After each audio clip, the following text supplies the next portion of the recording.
ये कहानी है जंगल में रहने वाले एक ठग की दो बेटियों की, जो जंगल से गुजरने वाले मुसाफिरों को छल कपट से लूटकर उनका कत्ल कर देती। पर फिर एक दिन एक ऐसा मुसाफिर आया जिससे उन सब की जिंदगी बदल गई।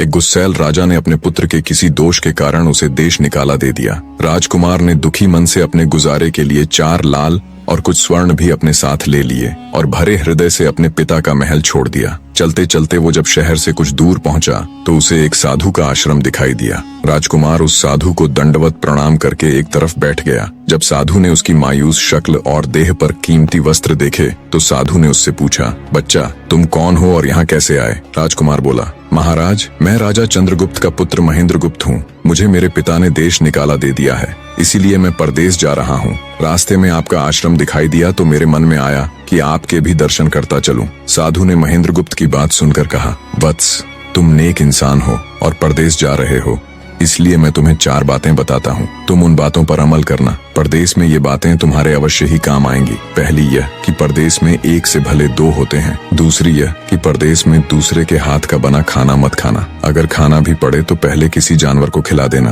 तीसरी बात यह कि परदेश में किसी दूसरे की बिछाई हुई चारपाई पर मत सोना। अगर सोना भी हो तो पहले बिस्तर को अच्छी तरह झाड़ लेना। चौथी बात यह कि यदि कहीं शत्रुओं के फंदे में फंस जाओ तो जहाँ तक हो सके नरमी और ज्ञान की बातें सुनाकर अपना उद्देश्य प्राप्त करना। साधु ने कहा, मेरी ये 4 बातें हमेशा याद रखना। साधु की बातें सुन साधु को प्रणाम कर राजकुमार परदेश चल पड़ा। जब चलते चलते बहुत दिन बीत गए तो वह एक जंगल में पहुंचा। वहां उसने देखा कि एक चील एक कछुए के बच्चे को लेकर उड़ी जा रही है। संयोगवश बच्चा उस चील के पंजे से निकलकर गिर गया। महेंद्रगुप्त ने कछुए के तड़पते हुए बच्चे को देखा तो उसे बड़ी दया आई। उसने मन में सोचा कि इस बच्चे को पालना चाहिए। इस बच्चे को पालने से 2 बातें होंगी। पहली तो यह कि इस बच्चे के प्राण बच जाएंगे और दूसरी यह कि साधु द्वारा कही गई पहली बात भी पूरी हो जाएगी कि सफर में एक से भले 2 होते हैं और इससे बातें करते हुए दिन भी आसानी से बीतेंगे। यह सब सोचकर महेंद्रगुप्त ने बच्चे को अपने साथ ले लिया। अब सफर में उसके साथ वह कछुए का बच्चा भी हो लिया। कुछ दिन के सफर के बाद राजकुमार को एक अच्छा सा स्थान दिखाई पड़ा। उस स्थान पर पहुंचकर उसने कुछ खाया पिया और फिर कछुए के बच्चे से बोला, तुम यहाँ बैठे रहना, मैं जरा थोड़ी देर सो लूं। यह कहकर महेंद्रगुप्त एक पेड़ के नीचे सो गया। उसी पेड़ के ऊपर एक सांप और एक कौवा रहते थे। उन दोनों का यह दस्तूर था कि जब कोई मुसाफिर उस पेड़ के नीचे ठहरता तो सांप उसे डस लेता और कौवा उसकी आंखें निकाल लेता। नाग ने जब सोते हुए मुसाफिर को देखा तो पेड़ के नीचे उतरा और राजकुमार को डस लिया। सांप के डसते ही तुरंत राजकुमार के प्राण पखेरु उड़ गए। कुछ देर में जब कछुए की नजर महेंद्रगुप्त पर पड़ी तो वह उसे मरा देखकर बहुत घबराया और महेंद्रगुप्त के ऊपर बैठकर रोने लगा। तभी कौवा भी पेड़ से नीचे उतरा और ज्यों ही उसने महेंद्रगुप्त की आंखें निकालनी चाहिए त्यों ही कछुए ने झपटकर कौवे की गर्दन को मुंह से पकड़ लिया। कौवे ने बहुत जोर लगाया मगर कछुए ने उसे नहीं छोड़ा। तब कौवे ने सांप को पुकारा। कौवे की आवाज सुनकर सांप आ गया। उसने बड़े जोर से कछुए की पीठ पर डंक मारा परंतु कछुए ने अपना मुंह भीतर कर लिया। सांप ने कई बार कछुए की पीठ पर डंक मारा किंतु हर बार कछुआ अपना मुंह अंदर कर लेता। जब सांप का कछुए पर बस नहीं चला तो उसने कछुए से प्रार्थना की कि तुम मेरे मित्र को छोड़ दो। यह सुनकर कछुआ बोला, नहीं, तूने मेरे मित्र को डसा है, अब मैं भी तेरे मित्र की जान लूंगा। तू मेरे मित्र को छोड़ दे तो मैं तेरे मित्र को जीवित कर दूंगा। यह कहकर सांप ने काटी हुई जगह पर मुंह रखकर महेंद्रगुप्त के शरीर से विष खींच लिया और बोला, अब तो मेरे मित्र को छोड़ दे। कछुए ने जब राजकुमार को देखा कि उसे थोड़ा होश आ रहा है और उसका जहर उतर रहा है तो उसने कौवे को छोड़ दिया। जब महेंद्रगुप्त को होश आया तब कछुए ने उसे सांप के डसने का सारा हाल सुनाया। कछुए की बात सुनकर तुरंत महेंद्रगुप्त के मन में साधु की बताई पहली बात खटकी। सोचा, साधु की एक बात तो काम आई कि एक से भले 2 होते हैं। मन ही मन उसने साधु को धन्यवाद दिया और आगे बढ़ चला। चलते चलते कुछ दिनों के बाद जब वे समुद्र के किनारे जा पहुंचे तब कछुए के बच्चे ने कहा, मित्र, मेरा देश आ गया है। यदि तुम कहो तो मैं अपने माता पिता से मिलाऊं। उनसे बिछड़े बहुत दिन हो गए हैं, वे बहुत दुखी होंगे। महेंद्रगुप्त ने उसे जाने की आज्ञा दे दी और स्वयं रात को वहीं समुद्र के किनारे उस जंगल में ठहर गया। जिस जंगल में राजकुमार ठहरा हुआ था उसी जंगल में वहां से कुछ दूर ही एक ठग का परिवार रहता था। ठग के 2 लड़कियां और 4 बेटे थे। उसकी बड़ी बेटी ज्योतिष विद्या जानती थी। जब भी कोई राहगीर, कोई यात्री उस जंगल से गुजरता और उसके पास कुछ कीमती होता तो ठग की बड़ी बेटी अपनी विद्या से जान लेती थी। आज फिर से उसे बहुत दिनों बाद बहुत से खजाने की महक आई। उसने अपने पिता से कहा, ऐसा प्रतीत होता है कि इस जंगल में एक पथिक आया हुआ है। उस पथिक के पास 4 लाल हैं। यदि तुम लोग उस पथिक को यहाँ ले आओ तो उससे लाल लेना मेरा काम है। यदि वे लाल हमको मिल जाएं तो हम जन्म भर के लिए निहाल हो जाएंगे, परंतु उस पथिक को मारना मत, उसे जीवित ही पकड़ लाओ। ठग अपने बेटों के साथ तुरंत उसकी तलाश में निकल पड़ा। वे थोड़ी ही दूर चले होंगे कि उन्होंने देखा एक आदमी एक पेड़ के नीचे सो रहा है। उसे देखकर उन्होंने सोचा कि यह वही पथिक हो सकता है जिसके पास लाल हैं। वे उसे पकड़कर ले गए और अपनी बड़ी बेटी के हवाले करके बोले, इससे लाल निकलवाना अब तेरा काम है। ठग की बड़ी बेटी ने पूरे आश्वासन के साथ कहा, तुम लोग चिंता मत करो, मैं इससे लाल निकलवा लूंगी। ठग की छोटी बेटी ने जब महेंद्रगुप्त को देखा तो वह दिलोजान से उस पर मोहित हो गई। पहली ही नजर में वो अपना दिल उस नौजवान राजकुमार को दे बैठी। भाइयों के डर से कुछ कह तो न सकी, लेकिन मन ही मन उसको बचाने की युक्ति सोचने लगी। कुछ देर बाद ठग की बड़ी बेटी ने खाना बनाया और उसमें जहर मिला दिया। वही खाना उसने महेंद्रगुप्त को परोस दिया। जब थाली महेंद्रगुप्त के सामने आई तो उसने खाने के लिए निवाला तोड़ जैसे ही उसे खाने को हुआ, तभी उसे साधु की कही गई दूसरी बात याद आई। उसने थाली में से थोड़ा सा भोजन निकालकर कुत्ते के सामने डाल दिया। जैसे ही उस खाने को कुत्ते ने खाया वो तुरंत मर गया। यह देखकर महेंद्रगुप्त ने भोजन नहीं किया। उसने अपने मन में सोचा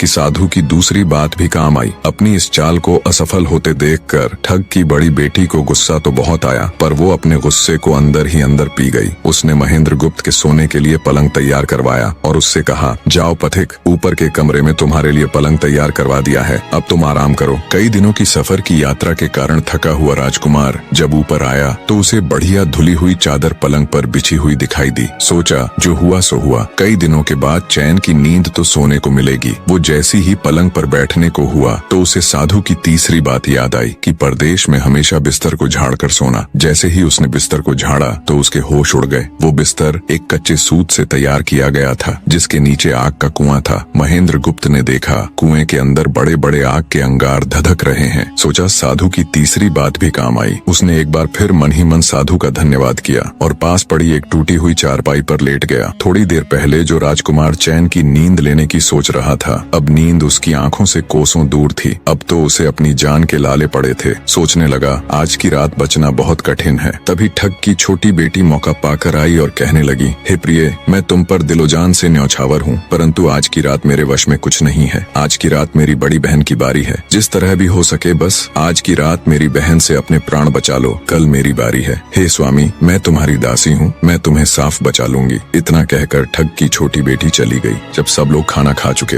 तो ठग की बड़ी बेटी ऊपर बने कमरे में चली। सोचा अब तक तो पथिक जलकर राख बन चुका होगा, पर जैसे ही वो कमरे के अंदर आई और देखा कि पथिक तो बिल्कुल सही सलामत टूटी हुई चारपाई पर लेटा हुआ है तो उसके क्रोध की कोई सीमा न रही। तुरंत उसने कटार निकाली और क्रोध से बोली, हे पथिक, या तो अपने 4 लाल मुझे अभी के अभी दे दे, वरना मैं तुझको मार डालूंगी। उसी समय महेंद्रगुप्त को साधु की चौथी बात याद आई कि कहीं शत्रुओं के फंदे में फंस जाओ तो जहाँ तक हो सके नरमी और ज्ञान की बातें सुनाकर अपना उद्देश्य प्राप्त करना। उसने सोचा कि आज रात बचना मुश्किल है, पर साधु की चौथी बात भी आजमानी चाहिए। महेंद्रगुप्त ने यह सब सोचकर लड़की से कहा, मेरे पास लाल नहीं है। यदि तू मुझको मारेगी तो वैसे ही पछताएगी जैसे बंजारा अपने कुत्ते को मारकर पछताया था। लड़की गुस्से में बोली, कौन बंजारा और कौन सा कुत्ता, क्या बक रहे हो तुम? तब राजकुमार बोला, तुम नहीं जानती तो सुनो लड़की, एक बंजारा था जिसने एक कुत्ता पाल रखा था। वो कुत्ता बहुत समझदार था जिसे बंजारा अपनी औलाद से भी ज्यादा प्यार करता था। एक समय ऐसा आया कि एक कातक नाम की भयंकर बीमारी के चलते बंजारे का सारा परिवार उस बीमारी की भेंट चढ़ गया और बंजारे की करोड़ों की संपत्ति भी बिक गई। दुखी बंजारा अपने कुत्ते को लेकर आगरा में एक साहूकार के पास जाता है और साहूकार को 10,000 के बदले अपना कुत्ता गिरवी रखने को बोलता है। उस समय 10,000 एक बहुत बड़ी रकम होती थी। पहले तो बनिए ने बंजारे को मना कर दिया, पर फिर कुछ सोचकर उसने बंजारे को 10,000 रुपए दे दिए। कुछ ही समय बीता था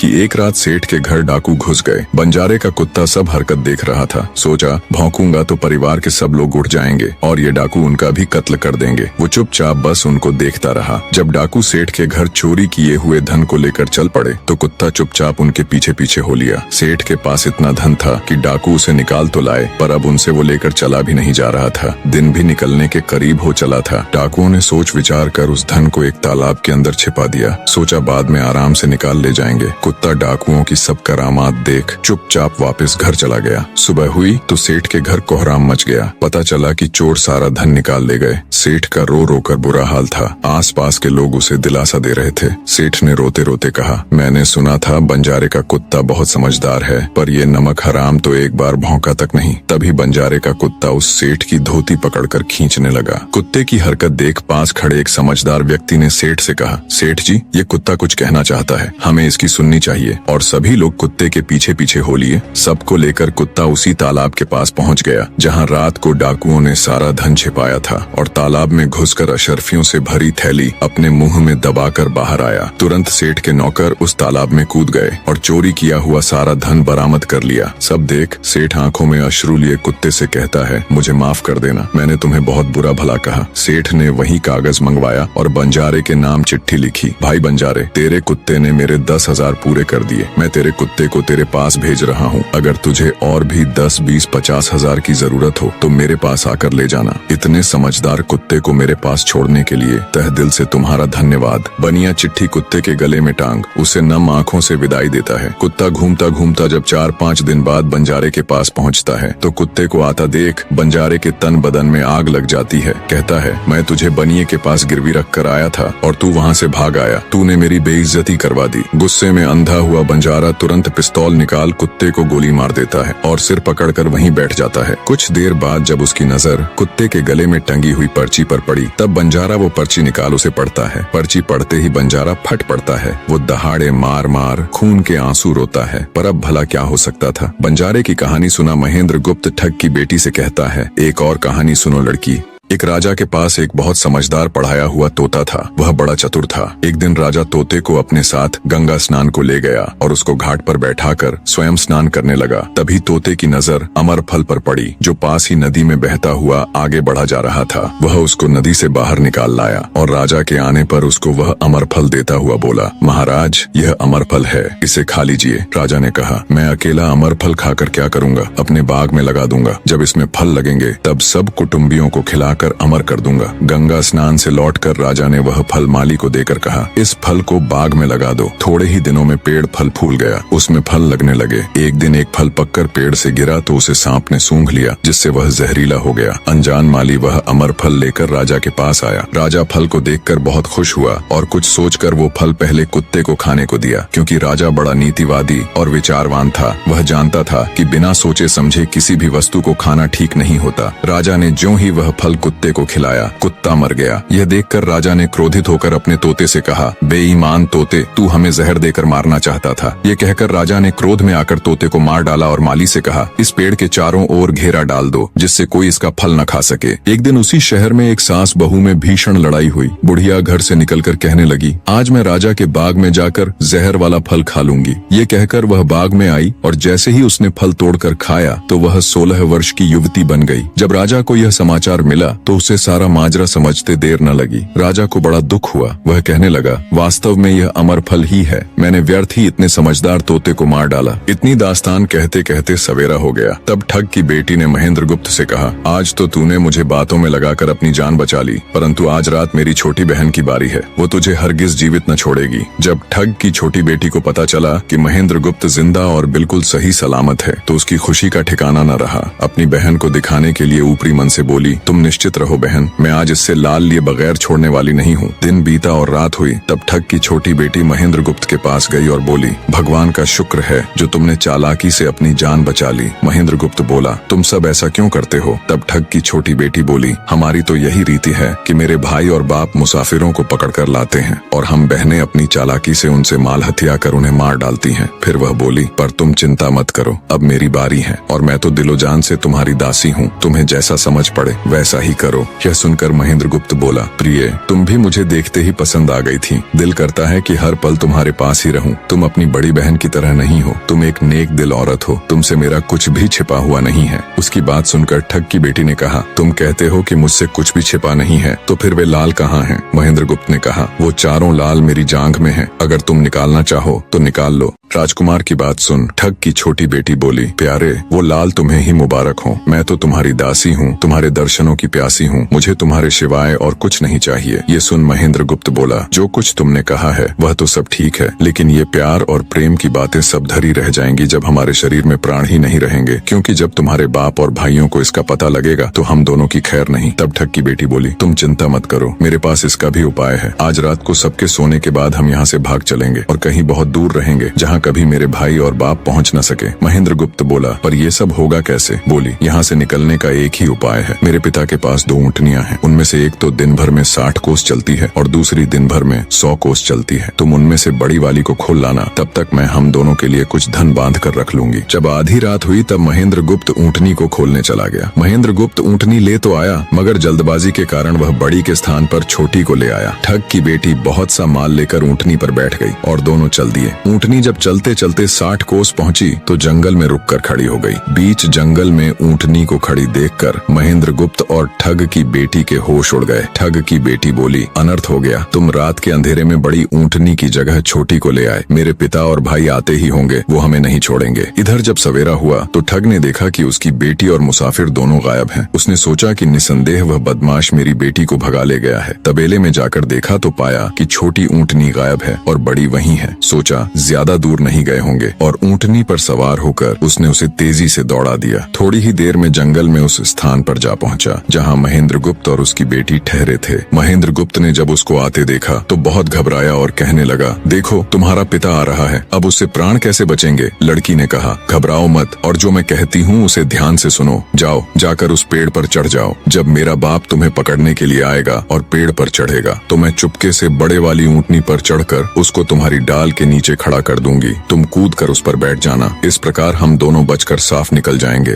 यह सुनकर महेंद्र गुप्त तुरंत पेड़ पर चढ़ गया। तब तक ठग भी वहां आ पहुंचा। पिता को देख उसकी बेटी ने फंड करते हुए कहा, पिताजी ये दुष्ट मुझे धोखे से यहाँ भगा लाया, आप इसे छोड़ना नहीं। ये सुन गुस्से से तिल मिलाया ठग महेंद्र गुप्त को पेड़ पर चढ़ा देखकर ऊँटनी से उतरा और उसे पकड़ने के लिए पेड़ पर चढ़ने लगा। बाप के ऊँटनी से उतरते ही मौका देख ठग की बेटी ऊँटनी पर चढ़कर उसे महेंद्र गुप्त की डाल के नीचे पेड़ के पास ले आई। महेंद्र गुप्त तुरंत कूदकर उस पर बैठ गया। महेंद्र गुप्त के बैठते ही ठग की बेटी ने ऊँटनी को दौड़ा दिया। ठग हाथ देखता रह गया। ठग की बेटी और महेंद्र गुप्त कई दिनों का रास्ता तय कर एक शहर में पहुंचे और दोनों वहीं बस गए। वहां महेंद्र गुप्त ठग की बेटी के साथ आराम से दिन गुजारता रहा और जब उसके देश निकाले की अवधि पूरी हो गई तब वह उसको लेकर अपने राज्य चला गया और उसके साथ शादी कर हंसता खेलता जीवन व्यतीत किया।